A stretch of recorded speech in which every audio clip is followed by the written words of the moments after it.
Ladies and gentlemen, I hope you're all doing well, and welcome to the showdown between Slaanesh and the Tomb Kings here on Borderlow Landing. It's going to be myself with SIGVALD facing off against Housecat of War, who is going to be bringing SETTRA up on the Giant Sphinx. Super hyped for this. I think the Khemrian War Sphinxes did get buffed in 5.1. I think they got the benefit of the impact hits that a lot of the monsters got. I'm not sure, but if so, it's going to be very fun to see how that does here in this old match. Slaanesh also got some sauce as well. We did get buffed to the Fiends. Not that Fiends are very good against Tomb Kings in my opinion, but could be good for like chasing down Ushabti and battling the melee Shabti as well. So we do have some mixed into our build. Now, as far as the front line goes, it is going to be a Legion of Devoted Marauders. You don't want to really bring anything too expensive here. You can try and armor check Tomb Kings, but with their Ushabti, melee Shabti got a buff in this patch too. They got, I think, another +4 on their bonus versus infantry, which is actually pretty substantial. Screaming Skull catapults, Sphinxes, various monsters. I feel like just going chaff-centric is probably better here. SIGVALD is going to be the choice as well, and SIGVALD has always kind of been my go-to because the meta for Tomb Kings, the way a lot of people played them was basically just going super wide and bring like Katep or like Arkan and just spamming spells and, being very, cautious and defensive. But, here we have Housecat of War coming in with SETTRA. That really caught me off guard, and I was very nervous about it. I was like, oh god, how am I going to kill SETTRA? We got one unit of Chaos Warriors and going to be threatening the back pressure here. So we do have the Fiends of Slaanesh recently buffed. They got more models. They're actually quite good now. I think Fiends are going to be used more often. And Forsaken of Slaanesh. Some of the better Forsaken, I think. They're really fast. They're very furious. And excellent at melting skeletons. On top of that, we got a couple Marauder Horsemen to threaten the back point, and that is it. And for my opponent's build, he's got Skeleton Horseman Archers, an excellent choice for contesting the objectives and making sure I can't just like troll him here in the backfield. On top of that, the Skeleton Horseman Archers are able to outrange my horseman, right? So I have 80 range, he's got 140, so he's going to win that trade. For the core army, it's a lot of chaff units, some Nehekar warriors, skeletons, and Necrotech, which is cool with the Vambraces of the Sun to apply some massive debuffs to whatever he's fighting, and big Chad SETTRA. So it is going to be SETTRA the Imperishable. He does not serve, he rules, and he is here to try and serve some justice to the old forces of Slaanesh. Ushabti Grapos and some melee Shabti going to be called in as well. So the back point, we did manage to steal it. So, got to take the little victories where you can. So we do get our 2 horsemen. We move up.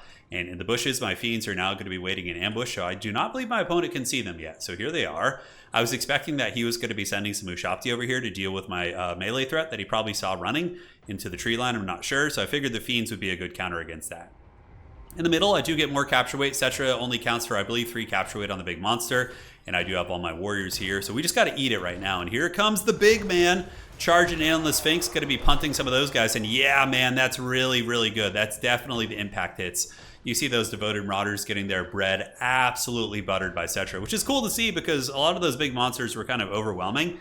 And it never really felt like they were actually killing like infantry quickly. But yeah, just like in tabletop, they get her done. Moving up are a couple spear units, so we do have the Fiends and the Forsaken, but he sends quite a bit over here, actually, 3 units, but I'm hoping I can do something against them. Calling in the Furies of Slaanesh, figuring I can jump on top of the Ushabti Grapos or threaten in other areas, so we're going to be seeing where we go with those. Now the frontline fighting is going to be underway, as the Marauders will engage for Skeleton Warriors, and, Slaanesh Marauders will beat the brakes off Skeleton Warriors. They're much better fighters. Granted, the Skeletons, they try their best. So fighting in the front, Ushabti Grapos are using their spread fire shot on my Chaos Warriors who already get wrecked, so that feels pretty bad. But we do get the Chaos Furies on top of the Chosen of the Gods, which was a nice little pick for us. And my opponent here is going to be using some sort of witchcraft. It is going to be Usirian's Incantation of Vengeance to try and get those Furies off. And now we get the Fiends diving in. So the Fiends are, they're out, they're here to party, and we do get our Furies over here instead, because I saw that other area wasn't going super well. It's like, why not just Alpha Strike some Skeletons? We're going to be able to kill them super quickly. You can see, man, they're getting mulched. That is good DPS from those Fiends as well as those Furies. And the Forsaken here also doing an excellent job. And like I said, Forsaken are really, really good at killing Skeletons, and that is what they're here for. So they are able to butcher those Skeletons down to the point of crumbling. And we already triggered the first Realm of Souls, so we're doing some okay damage here. But my opponent is up on value for sure. The big Sphinx is a big problem, and like I said, my build was not equipped to deal with it. I do have some anti-large Hellstriders, so these things got buffed. They got massively nerfed from back when they used to be really OP. And in this patch, they got buffed up a little bit to actually be a decent viable choice against like Nehekar Horsemen and some of the backfield elements. But as far as this fighting goes, the Fiends and Furies were able to get the job done, and now what we're going to be doing is snaring down or rampaging the Chosen of the Gods, getting the Fiends of Slaanesh and the Furies on top of them, and hopefully getting some good value. Forsaken being circle beaten. They're trading well, but Nehekar warriors have arrived with their bonus versus infantry in tandem with 4 units of skeleton horseman archers. So that's a little bit of a dodgy one for me, as I do start to get melted down there. But we get some okay value against Chosen of the Gods, but for some godforsaken reason, we haven't been able to kill a single model yet. We've gotten them down about 60% of their HP. My opponent using another Usirian's Incantation of Vengeance, and I do have my anti-large Hellstriders coming around because I need to get this kill on the Chosen of the Gods. I really, really need it. So the Fiends are going to be trying to escape. There's a lot of spears here. You can see the Skeleton Horsemen are crumbling, and we do manage to head these guys off. So the Fiends get in, and a lot of the anti-large Ushapti are going to be paying the Troll Toll now. But my opponent doing an excellent job with his little Skeleton Horse Archer Corps. Wherever they go, they're just poking so many of my units and being so problematic. But really, like, the backfield pressure is going well. We've picked the Chosen of the Gods. We've, trolled the back objective a little bit, gotten a bunch of crumbles. But what's not going well for me is Big Daddy SETTRA. He is just causing so much havoc. And now the melee shop tier are going to be arriving soon as well. You can see the melee shop tier here, and I don't have too many good answers for them. Although, arguably in this matchup, there's so much to be explored. The meta is so different now. I'm thinking maybe like opening with a couple Fiends could be really, really good, right? You get some Fiends in there, they will hard counter those Ushapti in melee. And then you need to maybe bring a combat character to deal with SETTRA, because yeah, like the impact hits on that Sphinx, man, it's looking really, really good in this matchup. But we are up on value, not value, but on the points pretty heavily. And we do have the ability to be very cagey and very sneaky. Here we do crumble another Horseman unit, which is nice. 2 Horseman units actually get crumbled down. And we do have some opportunities to maybe get SETTRA. If Sigvald can catch him and put a little bit of hurt on him, maybe we can use some snares as well. Seekers of Slaanesh coming in. They did get buffed, and I figured they would be a good answer against the Ushapti, so they do get their charge. But the Usirians, a very, very nice usage right there, are going to be doing a lot of damage, as the French would say. And Surround going down, Ushapti starting to crumble. Sadly for me, this was a summon. I didn't realize that, so I ended up wasting a bit. On the back point, my opponent does have some cheapo skeletons, some 2 skeleton horsemen actually going for objective number 3. And I'm down on value, right? So I'm super hyper focused on trying to value trade and get back into the game in that regard. And here we have an opportunity maybe. SETTRA is getting a little bit, greedy and delving too deeply here. So what we do is we get the Seekers to charge him, and we're going to be turning around with some Horsemen. And if we can get a surround on him, he will start to take damage because Seekers do hit hard, and they have really good AP value. So here comes the Acquiescence to lower his melee defense down to 14. And yeah, he's starting to take some work for the first time in the game. So I was very, very happy about this engagement. We're also going to be using a Rampage effect and trying to claw our way back. But this is a beautiful play from Housecat, taking advantage of his value lead. And that is the benefit, really, of being in the value lead, is that gives you opportunities to make little cheeky plays like this. Like, he can spare 800 resources here because he's ahead by 800 to just troll my back objective, whereas I have to allocate everything just to stay alive in this game, right? So very, very well played by him. Great fundamentals. Here we have our Chaos Sorcerer trying to kill this Necrotech, but he's getting extra sneaky. We do get SETTRA down actually pretty low, so I was very impressed with the performance of those Seekers. But now that he's got infantry support, it's going to be a problem. So SETTRA has already gotten how much value? 1,200, so not too insane, but there's more to come, as he does get an excellent flank on those Forsaken right there. And here we do have the Skeleton Horse Archers just continuing to poke away wherever they can. Sigvald, just being so hot right now, battling it out. He's wearing through the chaff units, which is what he normally does. Exploded Marauders versus the Ushapti, doing a great job at actually crumbling those guys down, which is good. And the other Ushapti here, unfortunately, will probably finish the job on my dudes. So we are triple capped right now, which is very bad. I'd worked hard for that lead there, but we do start to pull the value back. Now that he's diving deep into my lines, it's giving me the opportunity to value trade. We do call it the anti-large Hellstriders, which I think with the buff to their bonus versus large, so instead of 5, it's 10 now, which is great. That's a big difference. I do think they're worth using as opposed to the whip version against like enemy light cavalry. I don't know, maybe more testing is required, but that's been my anecdotal experience so far.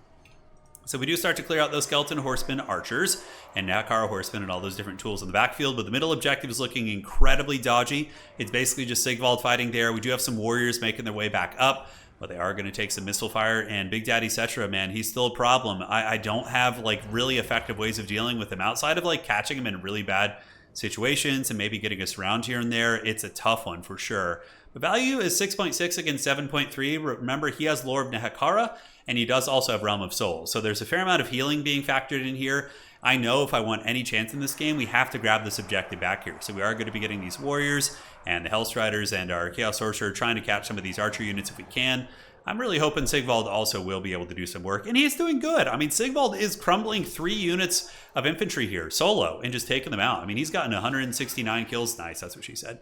Almost 800 value just clearing out chaff. I mean, he's dirt cheap. What's not to love? So here's another opportunity for us to get back in the game and potentially get a huge value play. We do get SETTRA caught by some Seekers, and we're trying to surround him here, but he does have very good mass. He's able to push through, and fortunately for my opponent, he does have some spears here, so he is able to get some spear support. Otherwise, we could have really put a big threat on your boy SETTRA. On the side, the Hellstriders as well as the Chaos Sorcerer, clearing off most of the Horsemen here. I'm hoping I'm going to be able to get the job done, and we do call in some Hell Scourges. You know, I had them. I didn't have the anti-large ones in reserve, but having these guys mixed in too is really good because they're much better at clearing out infantry. So the back objective is going to go in our favor, and we're basically going to get one last hoorah to push this point here. So we'll do some fast forwarding. We do manage to get objective number 3 back, and now we're going to be pushing towards the middle. While SIGVALD, you know, he keeps doing work, and we do have a little bit of a threat in the back objective. Some Seekers are eyeing those skeleton spears there, and here we go. This is our last hoorah. We get in there. We're trying to attack old SETTRA.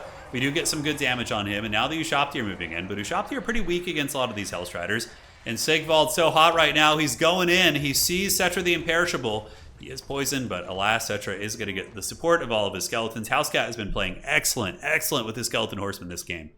We're going to be pulling back towards objective number 3 and moving up some warriors and some Forsaken on the back point, but Housecat was paying attention, obviously. He's so far ahead that, you know, he's got the extra resources here, and he is going to be sending skeletons over to the side point. So at this point here, there's not going to be too much more I can do.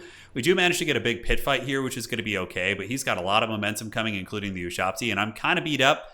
So we pile into fight and do get a whip of Slaanesh there, which is going to be triggering the lore passive. Hellstriders will be circling around, and we will be crashing into the back of this formation, and maybe eventually be able to just outtrade here. But the problem is he's got me triple capped, and my Forsaken Gambit, he did see that. Forsaken doing a great job at cutting through the skeleton spears, and we do end up rear charging into these warriors here with the Seekers. Such a good unit. At 900 gold now, they're an absolute steal. And I feel like Slaanesh is in a really good place this patch overall. You know, this game was, you know, definitely favored for Housecat for most of it. I would say he was in a commanding position for a lot of the game. Probably like 70-80% of it, if not more. Due to SETTRA, I didn't have good answers for him. I just couldn't deal with him. So definitely, you know, I think need to go back to the drawing board on that. I like mixing in more Fiends. I think maybe you got to respect the monsters at this point.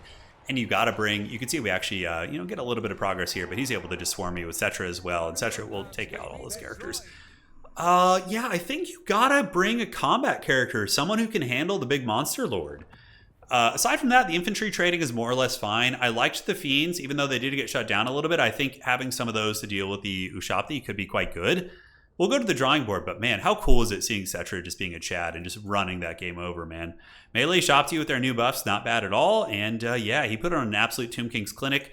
Housecat's always been just a really good Tomb King's player too, and I need to practice my Slaanesh. It's been something I haven't played in a long time. But they do feel like they can do something against Tomb Kings. I think maybe you got to rely more on Rampages too. Like rampaging the Ushabti Greatbows in and trying to lure the characters and like kill the Necrotect earlier, like little things like that. But GG, very well played to him. Let's go to the drawing board and do a little bit of funny business. So we will do this and go to multiplayer. Having so much fun with this this patch. Oh, look, there's actually a fair amount of people playing Dom right now. Cool to see. And let's go to, so if I were to do like a well-rounded build, obviously I'm not going to be like, no, my opponent is bringing him every time. But how do we mix it up? So I think maybe the Whip Warriors might be better to just spam out instead of these ones. They do have better stats and are much more resilient.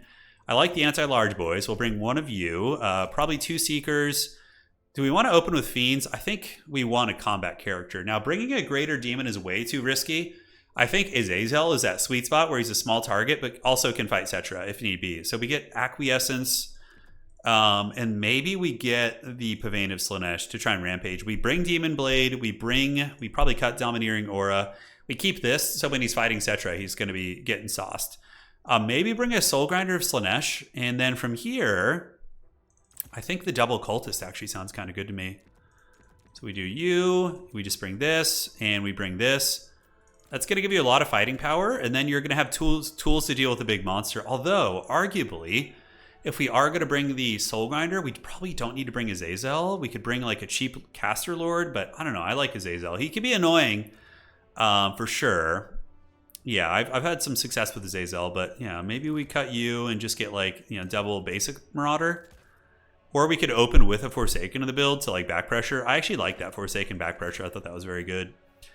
And then Marauder Horsemen in the opening build. Do we want to do that? They didn't feel like too useful there against the Tomb Kings. Definitely, I think you want to open with at least 3 Furies. Demonettes aren't very good against skeletons, so we just go with more chaff-centric units, I think, because they trade well enough into skeletons. Arguably, bringing a single Chaos Chariot might not be a bad idea. Just clearing out mass amounts of skeleton infantry. I mean, what's not to love, right? Chaos Knights are vulnerable against Ushapti Great Bows, but so how would we afford that? We want maybe just one Seeker, and then we bring like a Chaos Knight Shad. What would they be good against? I guess in the late game, they'd be really excellent at clearing, but they are weak to Skeleton Spears, which are so prevalent. What do we have to counter the Ushapti? The Ushapti will struggle against the Soul Grinder. I think we got to cut the Chariot. I think we have enough anti-infantry between all these Whip Warriors and stuff, and then get a single Fiend, I think. I like the Fiends. I think they're cool. And we cut you and just maybe fine-tune a little bit. The Chaos Knight is probably not the best. Although against Nehekara Warriors, as well as Skeleton Warriors and Horsemen and stuff, he could be very dominant. So there is that to consider. And maybe we cut you and just get the anti-large boy. And then, yeah, that seems like a cleaner build. I like the double cultists. I think they'll be very disruptive on the objective. And yeah, maybe they could do it. All right, GG, well played. We'll see you guys next time. Take care of yourselves, and Slaanesh bless.